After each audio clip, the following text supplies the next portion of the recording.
Tonight, you're about to witness a real-life vampire. Only vampire known to exist in our world. For centuries, humankind has speculated on the existence of these nightmarish yet fantastical beings. But tonight, one man claims that he is a true vampire in the flesh. He only agreed to do this interview under the condition that his identity remains anonymous.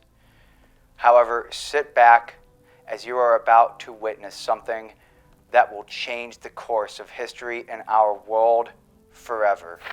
Thank you for joining us here tonight. It's my pleasure. So how long have you been alive? Would you believe me if I told you? Honestly, I'm having a hard time believing that you're really a vampire. Would you care for me to prove it? No, that's okay. But let's suppose you're telling us the truth. When were you born? I was born in a small village in Romania in 1674. 1674? I know you still don't believe me. Well, how can I be sure? You can't.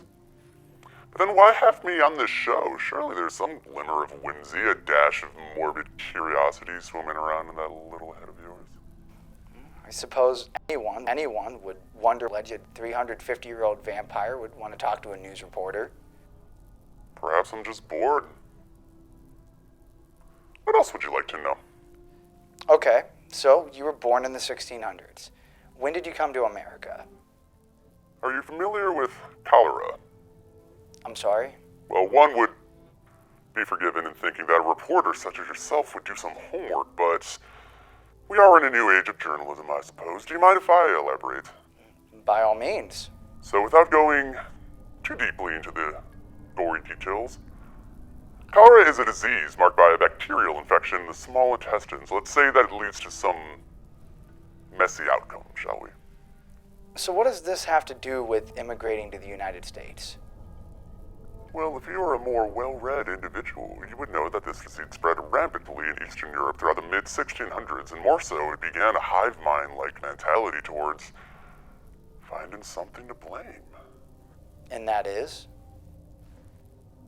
Vampires. Because logic would only indicate that a nocturnal, blood-sucking evolutionary descendant of the ancient Cabian would lead to an outbreak of people expiring from explosive diarrhea. I'm afraid I'm not following.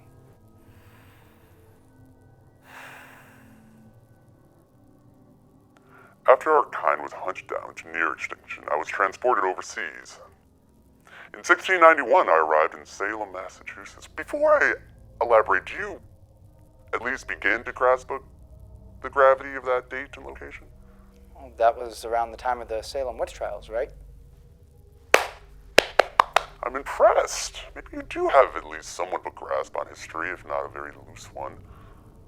So, are you saying that you were involved in the Salem witch trials? Involved? Now, what do you mean by that?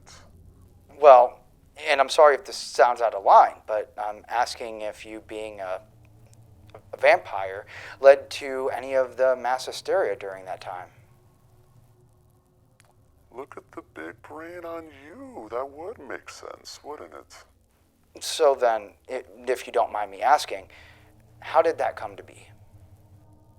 Well, when a homeless beggar ends up pregnant by a mysterious stranger she meets in the woods at night, can you begin to see why a deeply religious and superstitious group like the Puritans would start to suspect something being off?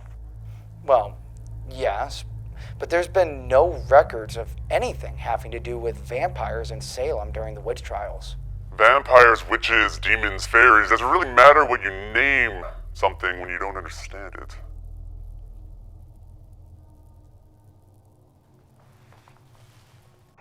I'm making you uncomfortable. No, it's a lot to grasp. I'm surprised you haven't asked me the obvious question, the old proverbial elephant who's been sitting in this room with us, waiting ever so patiently. I'm sorry? You keep apologizing. Why? I don't know. You're not a very good journalist. What do you mean by that? Well, we've been talking to a vampire, yet you've never asked how many people I've killed. I'm sorry? There you go again. You're really starting to piss me off. Okay, so how many people have you killed then? I don't remember. I lost count years ago. Then why did you want me to ask you that? Because at least I know that I could add one little tally mark after today.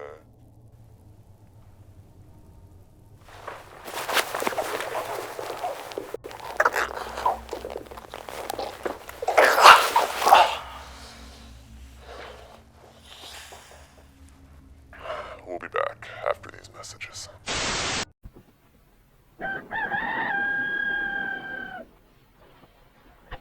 Breakfast! I'm hungry!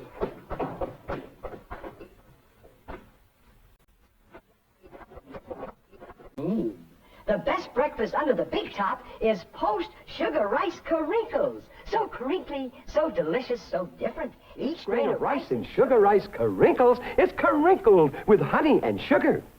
It's so good, I crinkle every time I eat it.